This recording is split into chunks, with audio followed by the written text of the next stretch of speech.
Alright, welcome to geometry. I am going to do something different, something fun to keep you guys entertained. I'll have questions from here for every day on your homework for the 11th problem. There would be a question that you can answer. It's not going to be for your grade. You don't have to do it if you don't want to. If it's very lame for you, you don't have to do it. Well, I'll have questions every day, just pertaining to random stuff, just to get to know you guys more. We're going to start with surface area and volume of pyramids. It's very easy if you take it a step at a time. I'm going to go ahead and use this to see if it works. Oh, man, it's not been working. Ugh. Let's go ahead and use a different one. So now, let's start with finding the lateral area. So to find the lateral area, again, pyramids review. Pyramids are they have different types of bases. A base could be any type of shape, but all the sides always meet at one point. Think of the actual Great Pyramid. That's exactly what a pyramid is. There's the rectangular or triangular prism. That's completely different. But here, to find the lateral area of a pyramid, its lateral area is equal to 1/2 times capital P. That's the perimeter of the base. So the perimeter times the height. This is considered the slant height. So it's a height, it's a side height. So it's a slant height. So it's a height from the side. And to multiply all that together, you get the lateral area.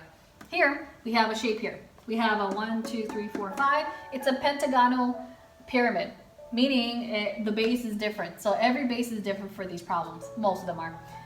Here, to find the lateral area of this shape here, it's 1/2 times the pyramid times the height. We have the height, that's 5. Oh, sorry, perimeter. We don't have the perimeter here. To find the perimeter, that went back to a couple lessons ago dealing with regular shapes.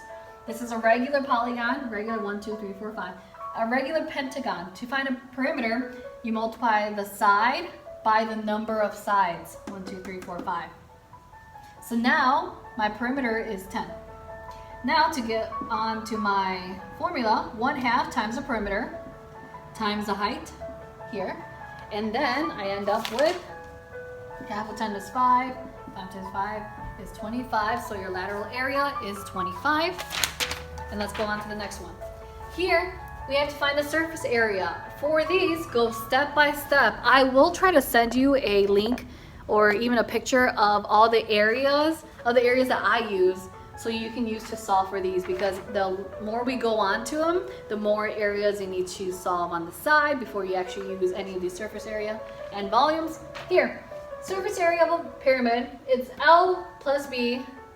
If you don't know what the lateral area is or the area of the base is, I use this right here. Surface area is equal to 1/2 times the perimeter times the height. That's exactly what your lateral area is, plus your base. Your base, it's the area of your base. So that main shape in the bottom, that's what you're looking for. First steps, find the area of the base first, and then find the surface area. And that goes with volume. Here, to find the surface area, first we have to find the area of the base. If we look here, it's 6 sides, it's a hexagon. We have to find the area of this base first before we go ahead and do surface area. I will send you a PDF. But the area of a hexagon, the actual equation for it, is 3 radical 3 times side squared over 2. So if I keep on solving for that, 3 radical 3 times your side. My side is 3. It's a regular shape. They say find the shape of this regular hexagonal pyramid. That regular means all the sides are the same amount. 3 squared over 2. It's going to be 3 radical 3 times 9 over 2. Then that gets simplified to, oh no, I moved this down here, 27 radical 3 over 2.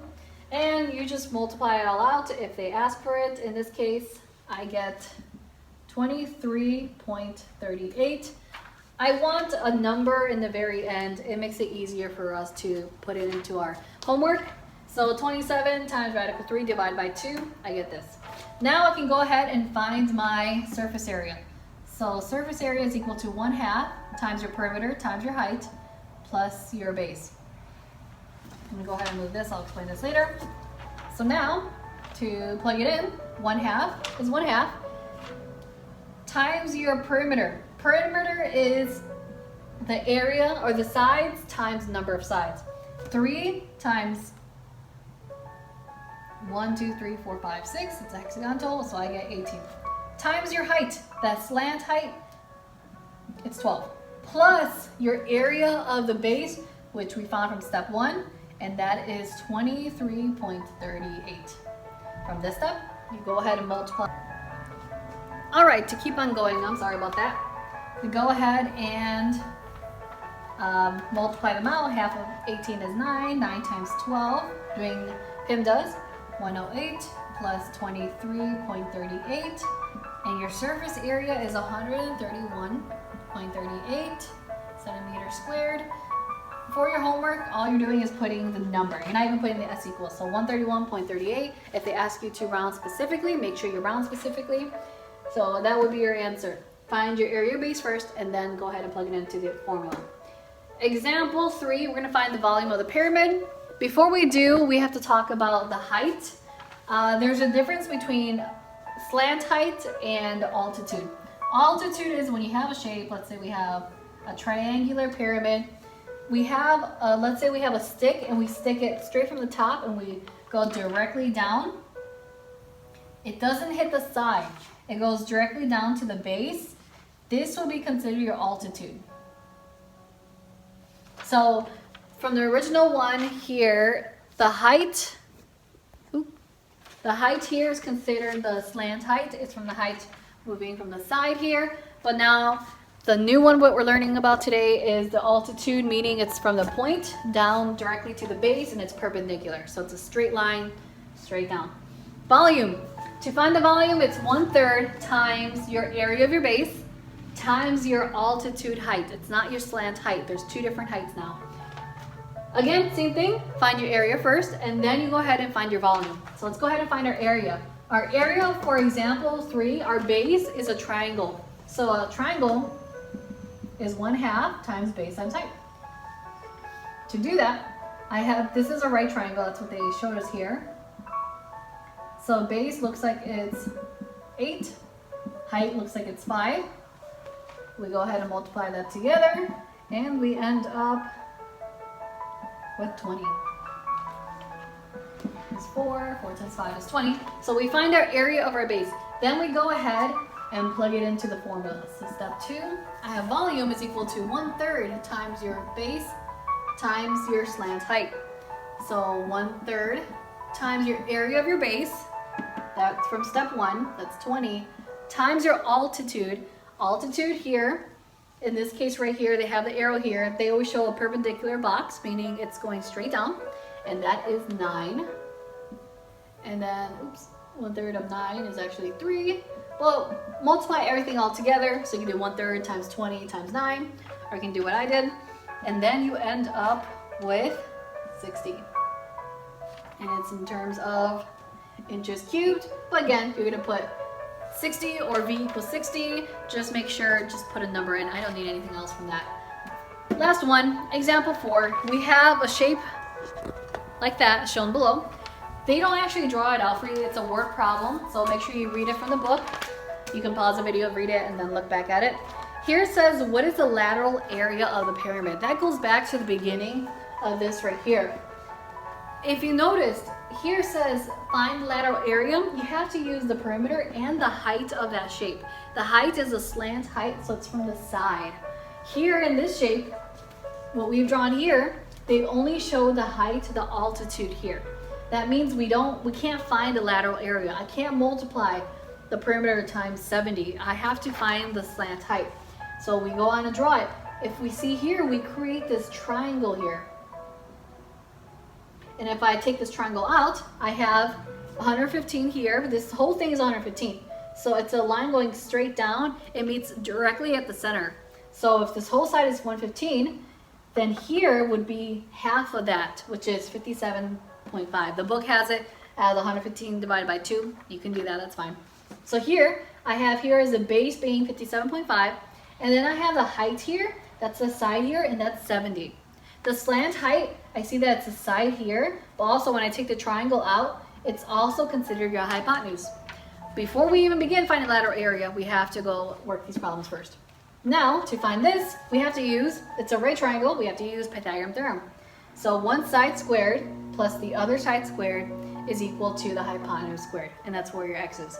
Then we go ahead and solve step by step. I get 3306.25 plus 4900 equals c squared. Then you add all of those together, you get 8206.25 equals c squared. Then you square root both sides. Oopsie, you don't do that. You find the square root of 8206.25, and when you do, you get 90.59.